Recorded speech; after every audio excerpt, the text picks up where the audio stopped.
Bonjour tout le monde, c'est Pascal Petit de retour avec cette vidéo qui va vous présenter les grandes tendances pour les vierges et les ascendants vierges pour l'année 2023.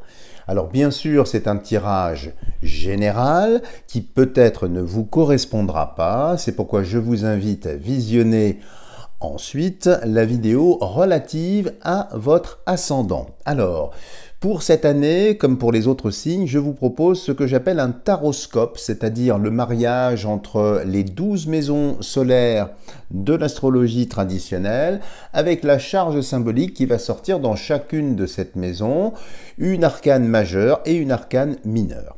Alors, regardons sans plus attendre ce qu'il y a pour les vierges. Alors, commençons par la maison 1. La maison 1, c'est tout ce qui vous concerne vous personnellement, la vie physique, les domaines plus personnels. Alors, comme il s'agit d'un tirage général, bien évidemment, il est possible que cette maison-là ne réponde pas à votre état, évidemment, en devenir. Donc, on va juste prendre la température de cette première maison qui peut donner une première tendance. Alors, nous avons ici un 9 de coupe avec le monde. Alors quand on voit le monde ici, dans cette maison 1, alors ça indique qu'il va y avoir pour vous les vierges, semble-t-il, une année où vous allez rencontrer beaucoup de monde, où vous allez peut-être possiblement aussi vous déplacer, voyager. C'est une année apparemment assez dynamique, ouverte vers les autres, vers l'altérité.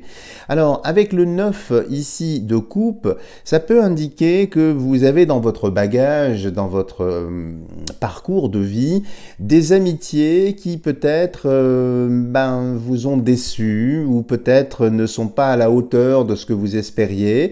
Eh bien, il semblerait que sur l'année 2023, eh bien, les choses vont se remettre un petit peu dans l'ordre, comme si vous alliez faire un tri également dans votre entourage. Mais le monde ici aussi, c'est très favorable si vous avez un commerce, par exemple, ou une entreprise.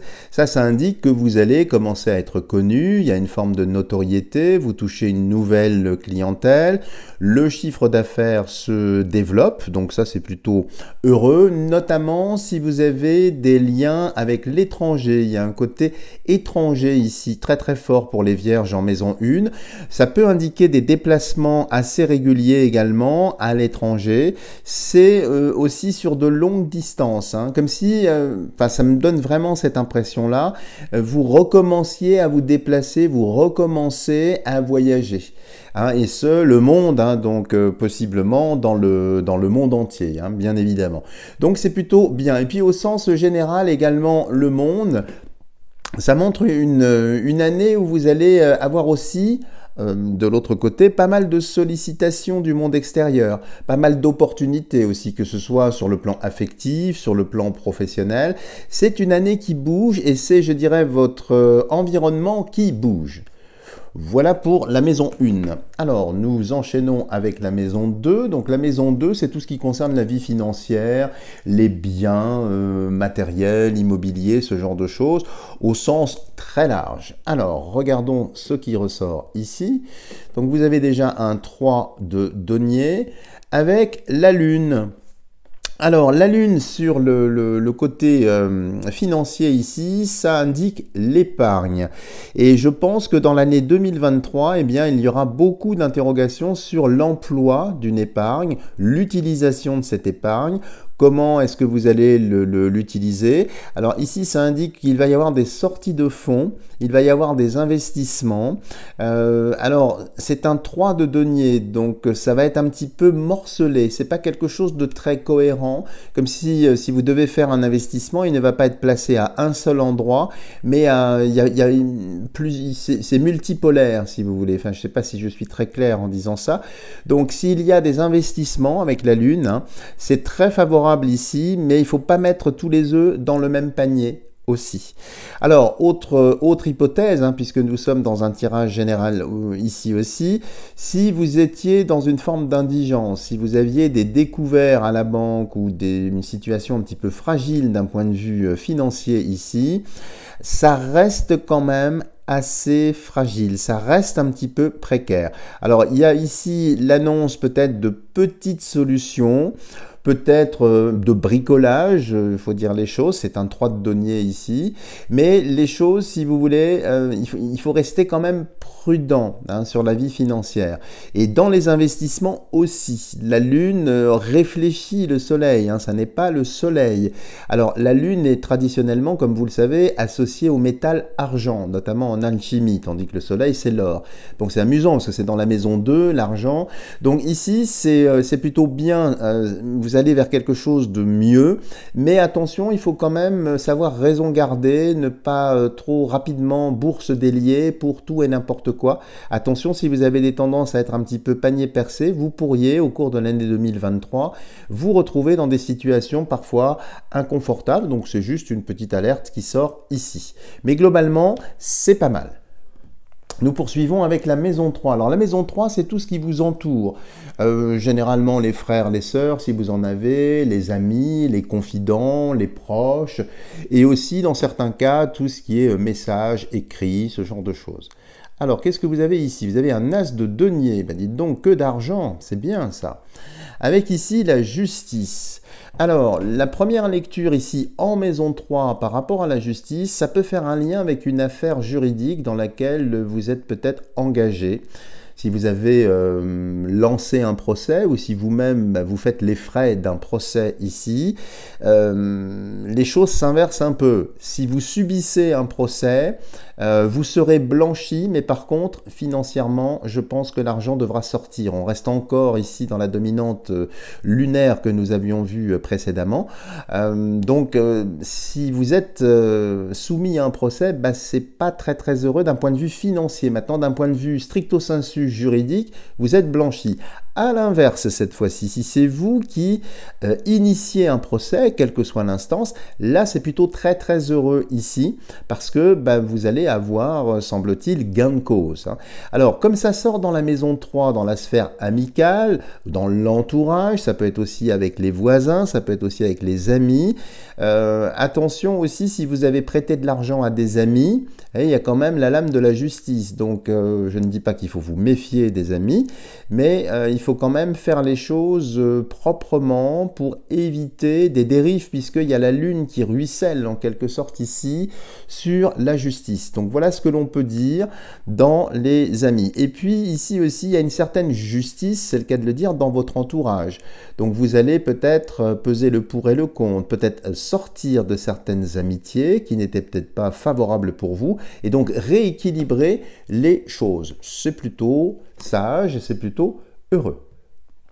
Alors nous poursuivons avec la maison 4. Alors la maison 4, c'est ce que j'appelle la maison, hein. C'est le foyer, par extension la famille, le patrimoine, les immobilisations corporelles ou incorporelles pour les comptables. Bon, regardons ce qui sort ici.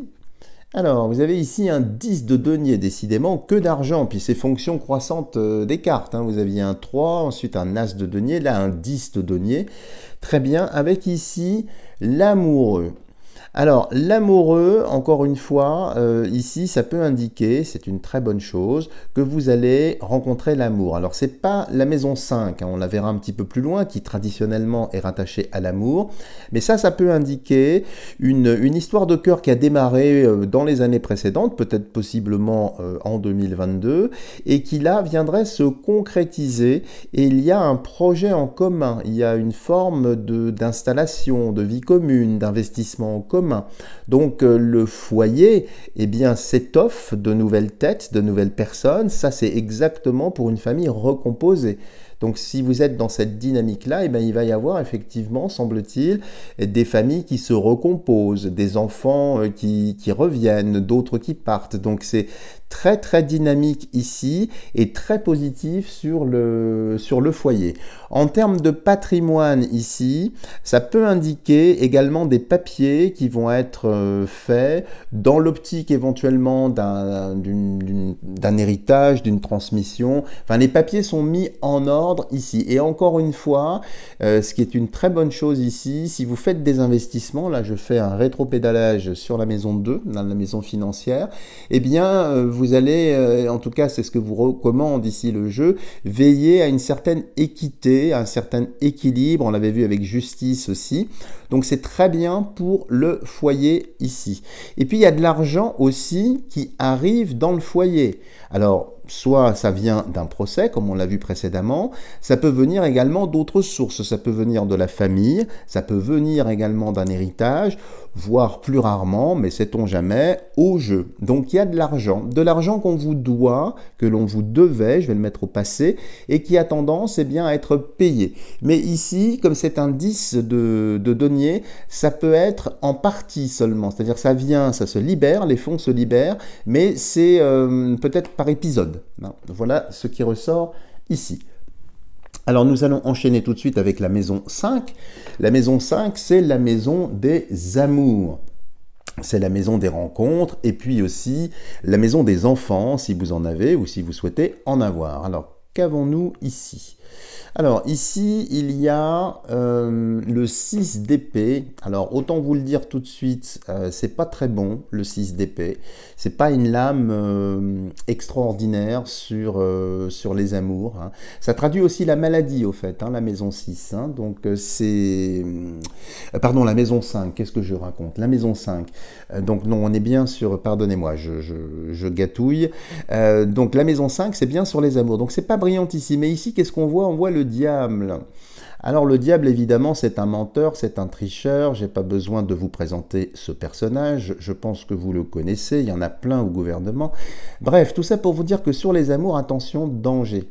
Attention qu'il n'y ait pas tromperie, attention qu'il n'y ait pas trahison, attention que votre conjoint ou conjointe ou la personne que vous avez rencontrée eh bien, ne porte pas des masques. Ici, c'est l'amorce peut-être du commencement d'une relation un petit peu ambivalente, c'est pas très bon.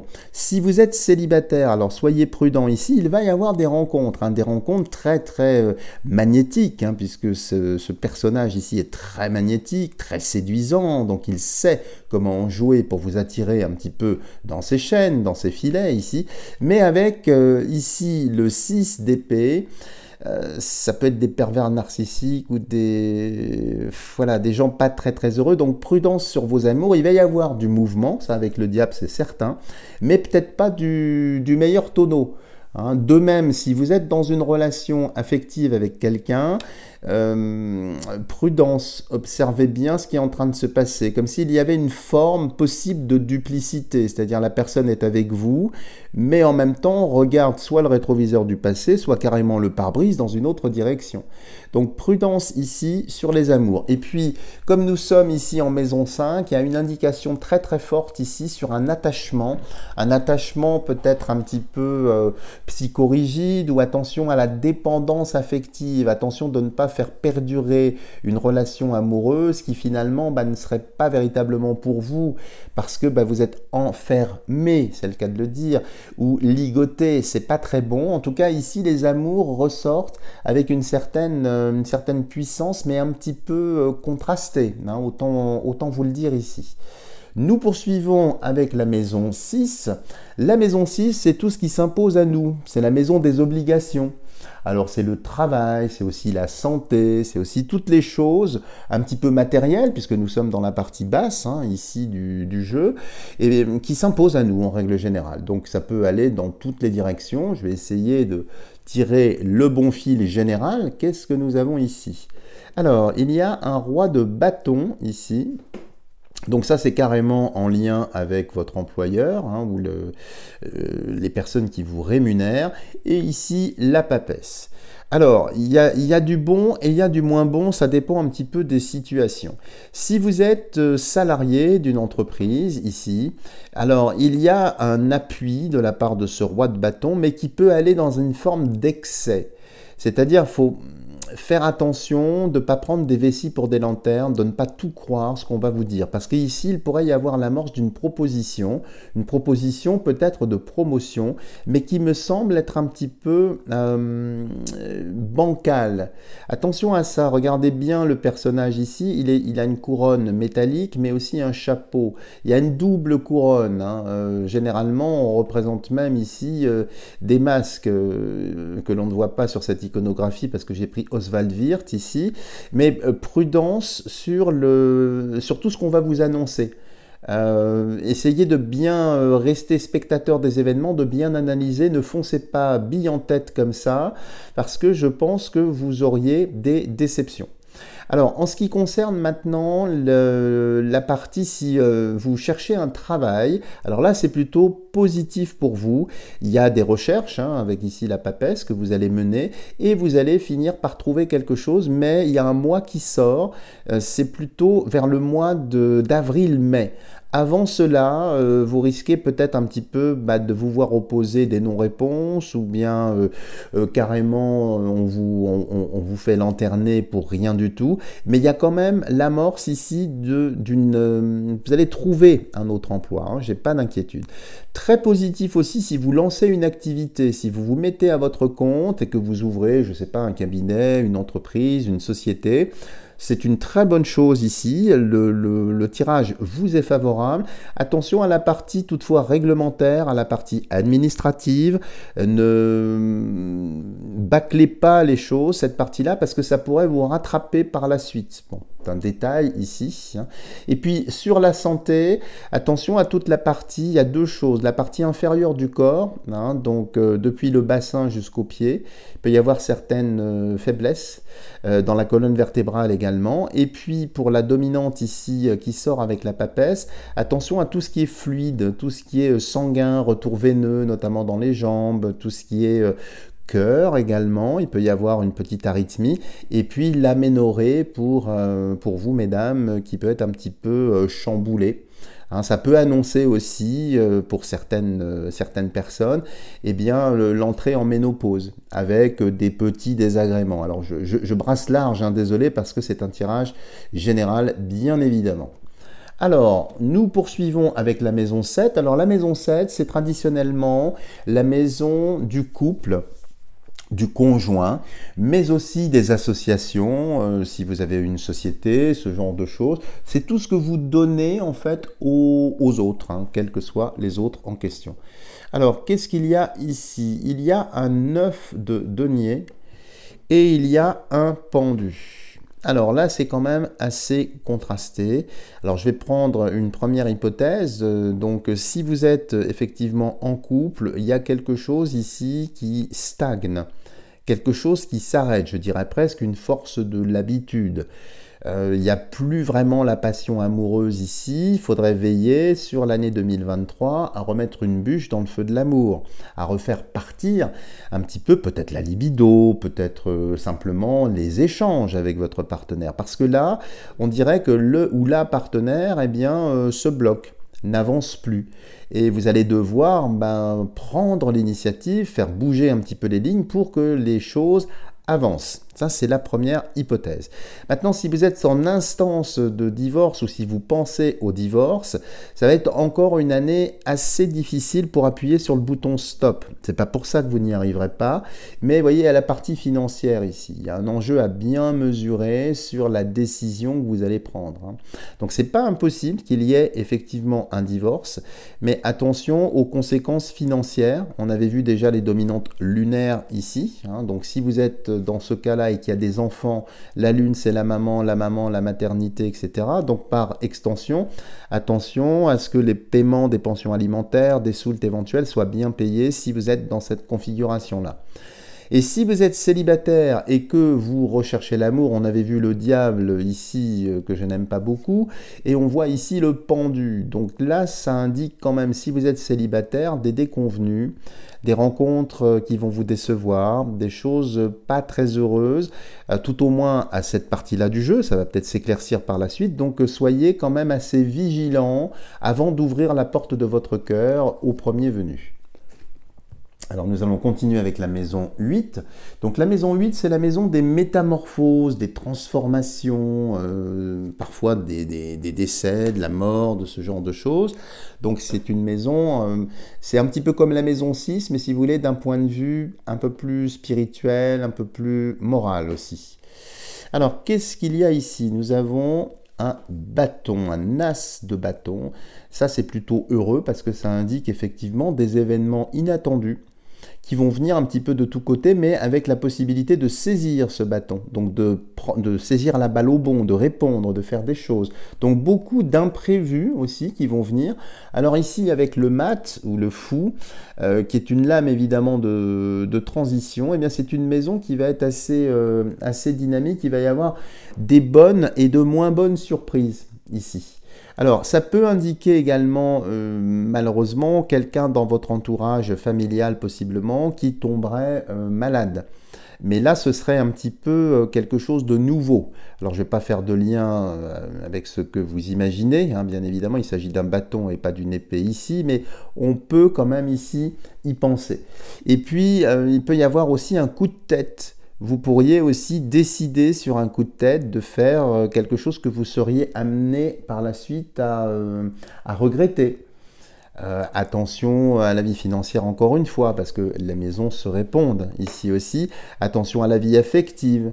Attention aussi à la vie professionnelle, de ne pas vous agacer, de ne pas vous énerver, de ne pas donner votre dème. Vous voyez, attention à l'impulsivité qui semble être assez excédentaire ici, dans tout ça. Bon, c'est juste une mise en garde, rassurez-vous, mais il n'y a rien de funeste ici, c'est plutôt très bien.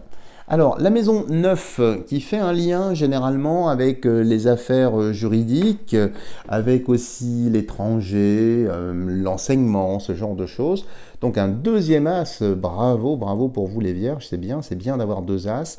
Un as de coupe ici, en maison 9, c'est très bien, avec le jugement. Alors ça, c'est très positif, surtout si vous passez des concours dans l'administration, ou bien si vous souhaitez monter en grade dans l'administration aussi, ou même dans le privé, si vous souhaitez effectivement avoir un meilleur poste. Donc ici, il y a un appel, il y a une proposition. Alors vous voyez, je fais un lien avec ce qu'on avait vu ici avec Papès et Roi de bâton, si vous vous souvenez. Donc il va bien y avoir plusieurs sollicitations. Mais ici, on vous disait déjà de rester prudent par rapport à ce qu'on vous dit. Ici, apparemment, vous allez quand même transformer l'essai et bien réussir. Donc il y a une augmentation quand même de vos prérogatives, de vos responsabilités. Si vous n'êtes pas cadre, vous passez cadre, enfin, etc., etc. Donc ça monte bien ici et ça vous place, ça vous calme. Donc il y a quelque chose il y a comme une forme de récompense ici, qui est bien. Donc c'est plutôt bien. Donc ce jugement est plutôt ici favorable. On arrive à la maison 10. La maison 10, c'est la maison la plus éclairée du taroscope ici, ou du zodiaque. C'est la maison de l'élévation des honneurs, mais aussi il y a un caractère plus spirituel ici, qui peut sortir parfois. Alors, il y a un 6 de bâton et un empereur. Donc vous voyez, ça valide bien l'empereur. Il y a une forme de promotion sociale, une forme d'indépendance également qui s'inscrit ici. Et le 4 de bâton, il y a un 4 en bâton et il y a un 4 numériquement ici sur l'empereur. Donc les choses sont bien posées. Donc c'est une année où vous allez avancer matériellement. La sphère matérielle avance. Ça peut indiquer également, je vous parlais au début du jeu de beaucoup de voyages, de déplacements. Ça peut être des déménagements, ça peut être des investissements dans l'immobilier, un changement de votre cadre de vie, un changement de boutique, un changement également de société et voire même d'un point de vue plus spirituel, eh bien une décision de vous épanouir. C'est-à-dire comme si vous alliez rompre avec tout ce qui était un petit peu en fausse teinte, en faux semblant, pour avancer vers des décisions plus lucides, plus éclairées. Et en plus, c'est un facteur chance d'avoir l'empereur qui est très très bien posé ici, en maison 10, donc c'est un soutien aussi. Si vous avez des relations professionnelles, des réseaux, n'hésitez pas, si vous cherchez un job, à vous appuyer sur les réseaux. C'est plutôt très très favorable ici. La maison 10, c'est très bien, l'empereur est très bien placé. Donc c'est une année où vous allez monter en gamme, monter en résolution, c'est très bien. Nous poursuivons avec la maison 11.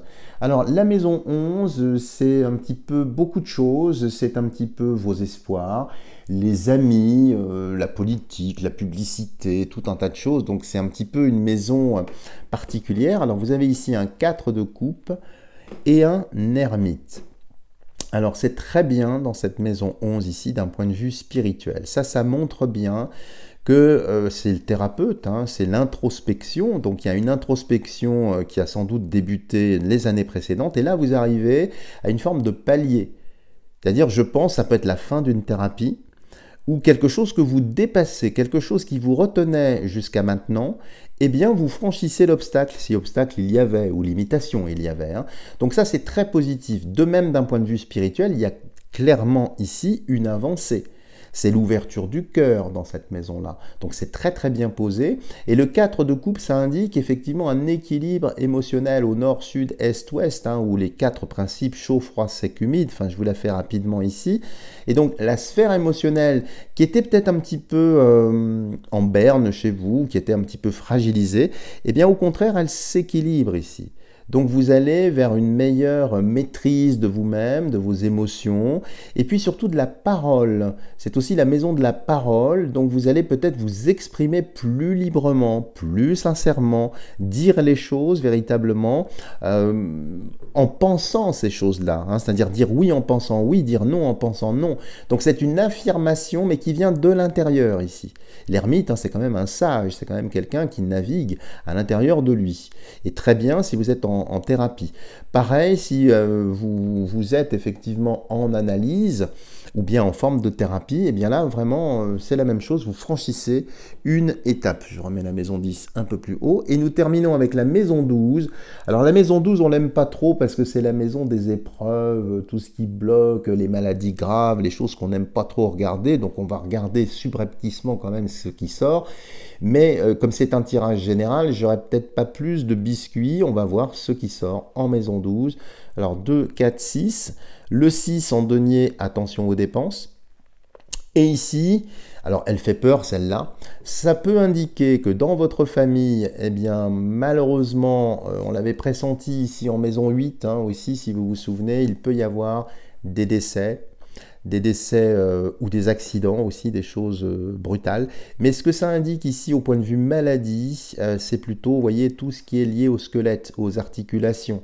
Le dos, les pieds, enfin toutes ces choses-là, le squelette, la structure, le mental aussi d'un certain point de vue. Mais c'est bien parce que vous voyez, avec juste derrière ce que l'on a vu, donc l'ermite, l'ego est jugulé ou transcendé. Donc c'est une très très bonne chose. Mais attention aux articulations, attention aux douleurs de dos, ce genre de choses. Le squelette, le corps aussi au sens large peut être impacté, alors non pas par une grave maladie, mais par une accumulation de petits bobos, de petites choses.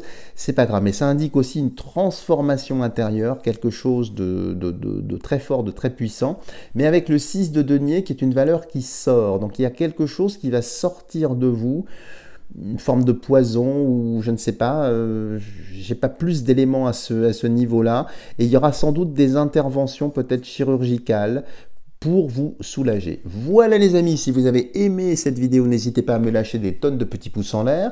Si vous n'êtes pas encore abonné à ma chaîne, n'hésitez pas à le faire pour être sûr de ne rater aucune vidéo. Et puis bien sûr, je demeure à votre entière disposition pour effectuer des tirages personnalisés. Vous avez tout ce qu'il faut pour me rejoindre sous la vidéo. Je vous dis à bientôt pour une prochaine vidéo.